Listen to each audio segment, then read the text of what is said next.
आज हम लोग परिमेयकरण के बारे में सीखेंगे। क्या चीज के में? हरों का परिमेयकरण। क्योंकि ये चीज हम लोग जब 8वां पास आउट करते हैं तो बेसिकली 9वां में एक चैप्टर दिया जाता है जिसमें हम लोग सीखते हैं। तो आज हम लोग देखेंगे कि बट्टा यानी कि भिन्न में जो चीज दिया रहता है उसमें दो चीज पाया जाता है। क्या चीज पाया जाता है? दो। एक होता है अंश, एक होता है हर। तो ऊपर वाले को हम लोग कहते हैं क्या चीज? अंश कहते हैं। क्या कहते हैं? अंश कहते हैं। और नीचे वाले को क्या कहते हैं? हर कहते हैं ना, हर। तो जैसे में देख लीजिए कि यहाँ पे 5/√3 लिखा हुआ है। क्या लिखा हुआ है? 5/√3। तो इसमें अंश कौन हो गया? ऊपर वाला हो गया, है ना। और नीचे वाले को सॉरी यहाँ पे क्या लिखेंगे? अंश लिखेंगे। क्या लिखेंगे? अंश। ये क्या चीज हो गया? हर हो गया।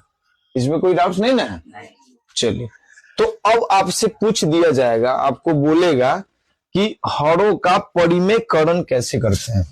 मतलब ये क्वेश्चन आपको आता है कि हरों का परिमेयकरण, क्योंकि आप जब तक हरों का परिमेयकरण नहीं करना सीखिएगा तब तक, जैसे आप 10th में जाएंगे तो 10th में जाने के बाद आपका जैसे ट्रिगोनोमेट्री हो गया यानी कि त्रिकोणमितीय अनुपात जो हमको पढ़ना है, उसमें हम लोग जो कैलकुलेशन बनाते हैं तो उसमें क्या रहता है कि हरों का परिमेयकरण करके कुछ क्वेश्चन का हम लोग सॉल्व करते हैं, है ना। जैसे आप जब 10वां में जाएंगे तो आपको ये देखने को मिलेगा। क्लियर है? तो आज हम लोग उसी पे चर्चा कर रहे हैं और उसी को सीखेंगे कि हम हरों का परिमेयकरण कैसे करते हैं। अब तो जानेंगे भाई, जो भिन्न दिया रहेगा तो इसमें एक अंश होगा, एक हर होगा। तो ऊपर वाले को कहेंगे अंश, नीचे वाले को कहेंगे हर। इतना में कोई डाउट नहीं ना है? चलिए, अब आइए कि यहाँ पे दिया हुआ था कि इसका लिखा रहेगा हरों का परिमेयकरण करें। हरों का परिमेयकरण करें। परिमेयकरण करें, ऐसा करके दिया रहेगा। ठीक है, तो आपको कैसे करेंगे? तो यहाँ पे लिखेंगे 5/√3। अब ध्यान दीजिएगा, परिमेयकरण करने का मतलब हमको डायरेक्ट करता है हरों का परिमेयकरण। तो हर हम जानते कि नीचे वाला है तो उसको कैसे करेंगे? जैसे देख लीजिए, यहाँ पे गुना दे दिए, नीचे कितना लिखा हुआ है? कितना लिखा हुआ है? √3 है। तो √3 में अगर हम √3 से ऊपर में भी गुना और नीचे में भी गुना कर देंगे तो क्या हमको कोई दिक्कत होगा? कोई मतलब आगे कोई संख्या बढ़ पाएगा? नहीं बढ़ेगा। कैसे? तो देखिए ना, √3 से √3 को काट देते कितना मर्तबे? एक मर्तबे। 1 मर्तबे अगर ये डिवाइड हो गया यानी कि एक मर्तबे कट गया, तो फिर से अगर हम 5/√3 में अगर 5/√3 गुने 1 करेंगे तो क्या होगा? जितना का कितना ही हो गया, इतना ही हो जाएगा ना, हो जाएगा ना। चलिए करते हैं। तो 5 से √3 में गुना करेंगे कितना होगा?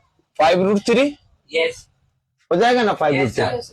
अब देखिए बुआ, और √3 ने √3 से गुना करिएगा तो हमारा आंसर, यानी कि हरों का परिमेयकरण करने पर 5/√3 का जब परिमेयकरण किए हैं तो हमारा क्या प्राप्त हुआ है? 5√3/3।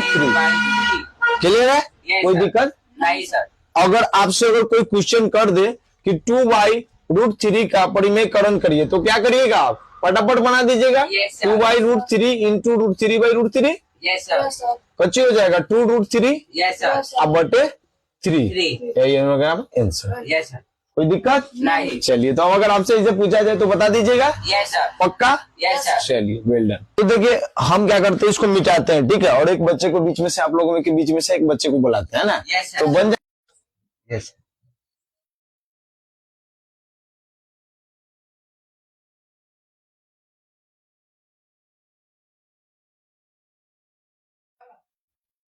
यही आंसर है।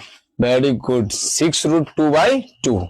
चलिए, तो ये सही था ना। चलिए, वेरी गुड है और बिल्कुल सही है। इसका मतलब कि अब आप लोग सीख गए हरों का परिमेयकरण करना। पक्का? चलिए, तो अब हम लोग को इतना में दिक्कत नहीं होगा, है ना। चलिए, फिर मिलते हैं नेक्स्ट वीडियो में।